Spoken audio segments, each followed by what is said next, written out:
When choosing a firearm for concealed carry, there are more than a few things to consider. Common sense dictates that the smaller the firearm, the easier it'll be to carry it concealed. People of relatively short stature would likely prefer to carry the smallest micro-compact pistol they can shoot comfortably. But if their lifestyle dictates them to wear thick, heavy clothing all the time, a full-size pistol chambered in 9mm may be a better option. Similarly, common sense also dictates that a firearm's price is a pretty good indicator of reliability, but not all the time. With very few exceptions, the most expensive boutique firearms are often more reliable than run-of-the-mill models from big-name manufacturers like Glock, SIG, and Smith & Wesson. But the law of diminishing returns applies to firearms too. Depending on someone's financial situation, some models may not be worth their MSRP, no matter how reliable they may be. With all that said, if you're in the market for a good concealed carry piece and you don't know where to start, what to look for, and what price you should be paying, how do you know which gun to carry? Hi, this is Mike Romentis, Madman Review's resident gun nut. Instead of simply suggesting certain models, I'll take a bit of a different approach in this video. I'll talk about some of the guns I would never carry and why I would never carry them. And for each of the models I would never carry, I'll suggest a better option. The guns aren't in any particular order, so whether one model is better or worse than another is totally up to you. Number 1. The Diamondback DB9 Gen 1, 2, and 3. Released in 2011, the DB9 was designed by Diamondback Firearms to be one of the smallest and lightest polymer-framed pistols chambered for the 9mm for pocket carry. It quickly gained equal levels of popularity and notoriety. Some people loved it so much because there weren't a lot of pocket carry 9mm pistol options besides the Car PM9 from 2004. Others hated it so much because it had a whole slew of reliability issues. To note, micro-compact pistols at the time were chambered in the 380 ACP. Even with their low-pressure chambering, micro-compact pistols are generally more prone to FTFs and FTEs compared to their bigger brothers. In the case of the DB9, a few more problems crawled out of the woodwork because of its 9mm chambering. There are a ton of different ammo loads for the 9mm because the cartridge can use several different bullet weights, from Liberty Civil Defense 50 grain plus P, all the way up to Freedom Munitions 165 grain subsonic.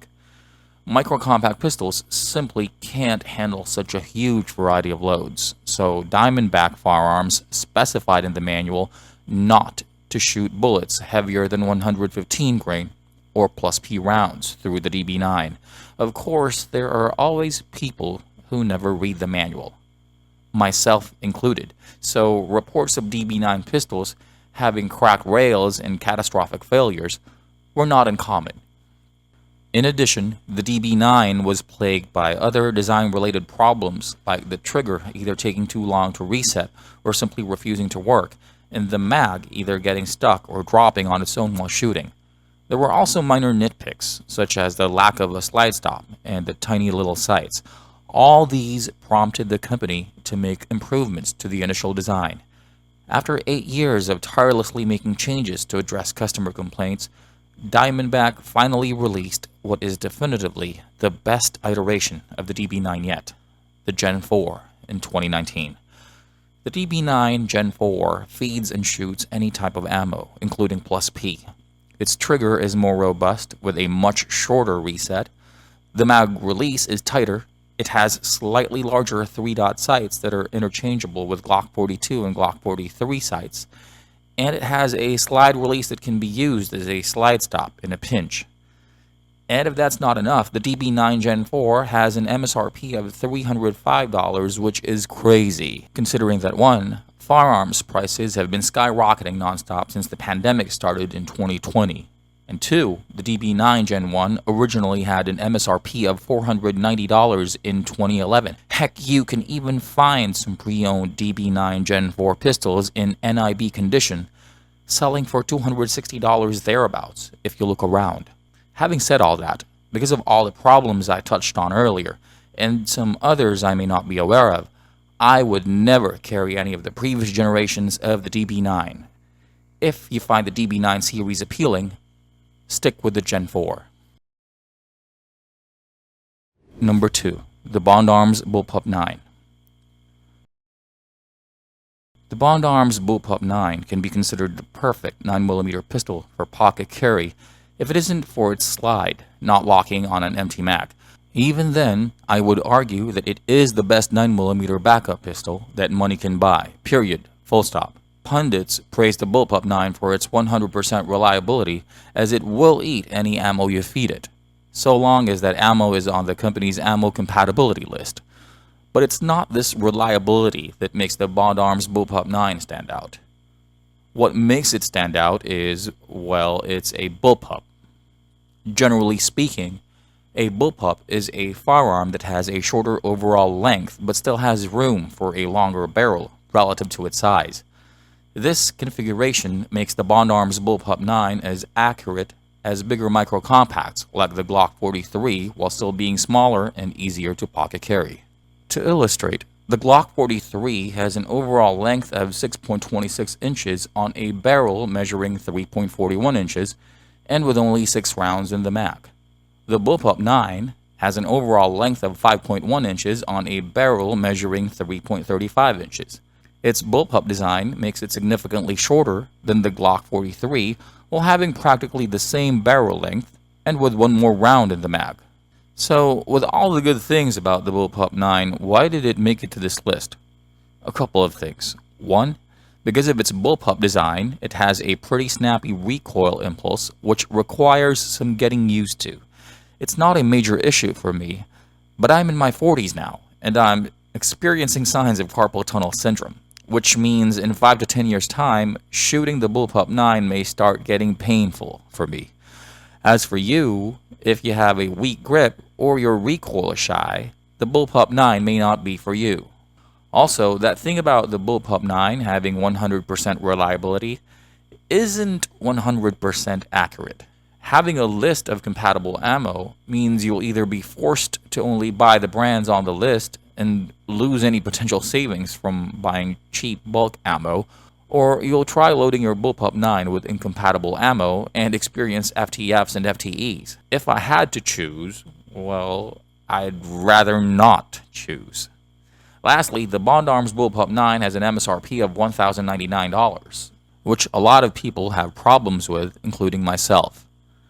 You can buy yourself a SIG P365 micro compact and still have enough to build yourself a Frankenstein AR-15. Granted, the SIG P365 may not be as tiny as the Bond Arms Bullpup 9, but it has 3 to 5 more rounds in the mag, a better trigger, and its recoil is significantly easier to control. Is the Bond Arms Bullpup 9 worth $1,099? If you have money to spare and you don't mind paying that much for a pocket carry 9mm with only 7 rounds in the mag, yes, it is worth every penny. That said, for the huge majority of people who need to purchase a CCW for self-defense, $1,099 is too much money to spend on just a backup pistol, and I happen to be among the majority. Let's say this week, I found out that I won the lottery and all of a sudden came to the realization that I now have more than enough money to last a lifetime without me having to work a day in my life. Would I buy a Bond Arms Bullpup 9? Probably. But the chances of winning the jackpot is 1 in 292.2 million, so good luck with that. Not to mention that if I have way more money than I'd care to spend, I'd probably do what AOC does and just spend thousands on private security. Like, seriously, why would I bother with a gun if I'm filthy rich? Now, let's say I happened upon a barely used Bond Arms Bullpup 9 selling for only $500. I would buy it in a heartbeat. But would I carry it? Hell no. That would be a rare find, and I could sell it easily for $800. That would be the easiest $300 of my life. So, just to be clear, I'm not hating on Bond Arms or the Bullpup 9. I love what the company is doing, and I hope people with money will buy their guns so they can continue innovating. But I can't bring myself to buy a Bond Arms Bullpup 9, so I would never carry one. Number 3. The Taurus PT247. The PT247 is a series of full-size pistols. Since almost everyone these days prefers to carry compacts, subcompacts, and micro-compacts, the PT247 technically shouldn't be on this list. But I've carried a full-size 1911 more than a few times, despite having a medium build and standing only 5 feet 5 inches tall. And I also know some taller people who prefer to carry full-size pistols over compacts and subcompacts. So I decided not to make exceptions as far as pistol dimensions. The Taurus PT247 caused quite a stir in the civilian firearms market with its supposed reliability, durability, and tactical features, which were only found in more expensive models from competing brands of the time. The Taurus PT247 became so popular, in fact, that it earned Taurus a total of 3 awards from 2004 to 2007. The main selling point of the PT247 was that it was essentially an affordable version of the Walther P99. Like the Walther P99, the Taurus PT247 had a second strike capability and was also a striker-fired pistol with a DASA trigger, which was unique because most handguns with a DASA trigger are hammer-fired. In addition, the PT247 had an external safety that doubled as a decocker.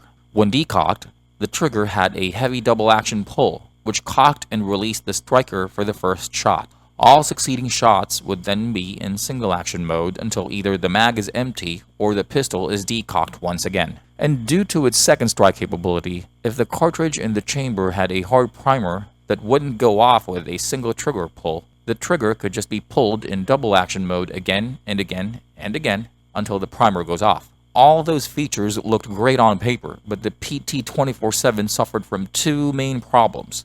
One, it had a lot of FTFs and FTEs, which, to be fair, are relatively common occurrences with a lot of budget models in general and even some custom-built firearms. But 2, it was prone to accidental discharges, which is why I would never carry it.